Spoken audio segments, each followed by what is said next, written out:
அஸ்ஸலாமு அலைக்கும். Welcome to foodie with Binu channel. Hi friends, எல்லோரும் எப்படி இருக்கீங்க? நல்லா இருப்பீங்கன்னு நினைக்கிறேன். அல்ஹம்துலில்லாஹ் நானும் நல்லா இருக்கேன். நம்ம இன்றைக்கி பண்ண போகிறது எக் பப்ஸு. ஆனால் எனக்கு பெர்ஃபெக்டாக வந்த மாதிரி தெரியலை. ஆனாலும் நான் அதை வீடியோவாட்டு உங்களுக்கு இன்னைக்கு அப்லோடு பண்ணிடலாம் அப்படின்னு நினச்சேன். ஆனால் நல்லா டேஸ்ட்டாக இருந்துச்சு.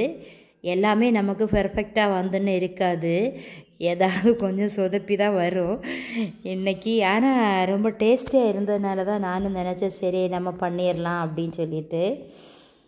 இன்றைக்கி நம்ம எப்படி பண்ணதுன்னு பார்க்கலாம் வாங்க ஃப்ரெண்ட்ஸ். அதுக்கு முன்னாடி நீங்கள் யாராவது என்னோடய சேனலை புதுசாக பார்த்துட்டு இருக்கீங்கன்னா சப்ஸ்கிரைப் பண்ணி நோட்டிஃபிகேஷன் வர மாதிரி வச்சுக்கிடுங்க.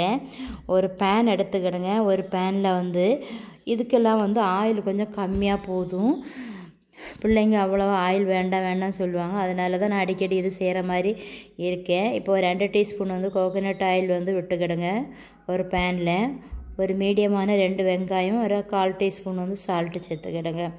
சால்ட்டு சேர்த்து நல்லா வதக்கி விட்டுட்டு ஒரு 1/2 டீஸ்பூன் இஞ்சி பூண்டு பேஸ்ட்டு, இல்லைன்னா நம்ம கல்லில் வச்சு இடித்து கூட பச்சை மிளகும் இஞ்சியும் போடுமாட்டு நல்லா குறவரப்பாக இடித்து கூட போட்டுக்கலாம். நான் ஒரு பச்சை மிளகு சேர்த்துட்டேன். ஒரு 3/4 டீஸ்பூன் சிக்கன் மசாலா சேர்த்துருக்கேன். 5 முட்டை எடுத்து நல்லா அவிச்சு அதை 2ஆக பழந்து வச்சுக்கிட்டேன். இப்போ இன்னொரு பவுலில் ஒரு 3 முட்டை சேர்த்துக்கிட்டேன். 4 முட்டை வரை சேர்க்கலாம்.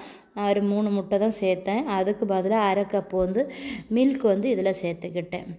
சேர்த்துட்டு ஒரு 1/2 டீஸ்பூன் போதும். 1/2 டீஸ்பூன் சிக்கன் மசாலா, ஒரு 1/4 டீஸ்பூன் சால்ட்டு, 1/2 கப்பு பால் சேர்த்துக்கிடுங்க. சேர்த்துட்டு நல்லா மிக்ஸ் பண்ணிவிட்டு அதில் கொஞ்சமாக சாப் பண்ண மல்லி இலை, புதினா இலை. இன்னொரு பேன் எடுத்துகிட்டு அதில் 1/2 டீஸ்பூன் கீயோ கோகோனட் ஆயிலோ எது கையில் இருக்குதோ அதை நல்லா அந்த பாத்திரத்தில் நல்லா அப்ளை பண்ணி வச்சுக்கிடுங்க. ஆனால் நான் அப்ளை பண்ணி வச்ச பிறகும் அவ்வளோவா வந்த மாதிரி எனக்கு தெரியலை. ஆனால் நல்லா டேஸ்ட்டாக இருந்துச்சு. இப்போ நம்ம ப்ரெட்டை நல்லா அதில் டிப் பண்ணி எடுத்துட்டு இந்த எக்கை அதில் எல்லாத்தையும் கமத்தி வச்சுக்கிடுங்க. பார்க்குறதுக்கு அழகாக இருக்குல்ல, இப்போவே சாப்பிடணும் போலே தோணுச்சுது. இப்போ நம்ம அதை அவ்வளோத்தையும் நல்லா அமர்த்தி விட்டுடலாம். லாஸ்ட்டாக இன்னொரு ப்ரெட்டை எடுத்து அதையும் நல்லா டிப் பண்ணிவிட்டு மேலே பொதிஞ்சு விட்டுட்டு சைடெல்லாம் நமக்கு ஒதுக்கி விட்டுக்கிடணும். ஒதுக்கி விட்டதுக்கப்புறம் நம்ம இப்போ ஸ்டவ் ஆன் பண்ணி அதில் லோ ஃப்ளேமில் வச்சு விட்டுடலாம். லோ ஃப்ளேமில் ஒரு 10 நிமிஷம் வச்சா போதும். அதுக்கு மேலே அது வச்சா கரிஞ்சிடும். இப்போ நல்லா அலசி விட்டுக்கிடணும். அலசிவிட்டு இன்னொரு இது பேன் எடுத்துட்டோம், இல்லைன்னா ஏதாவது தோசைக்கல்லோ எதாவது எடுத்துகிட்டு கமத்தி விடுங்க. நான் ரவுண்டு ஷேப்பாக வர்றதுக்கு அந்த ப்ளைட்டை வச்சு ரவுண்டு ஷேப்பாக எடுத்தேன். ஆனால் சூப்பராகவே இருந்துச்சு. எல்லாருமே சாப்பிட்டோம். பிள்ளைங்களுக்கெல்லாம் நல்லா பிடிச்சிது. நம்ம சேனல் பிடிச்சிருந்தா நீங்கள் சப்ஸ்கிரைப் பண்ணி வச்சுக்கிடுங்க.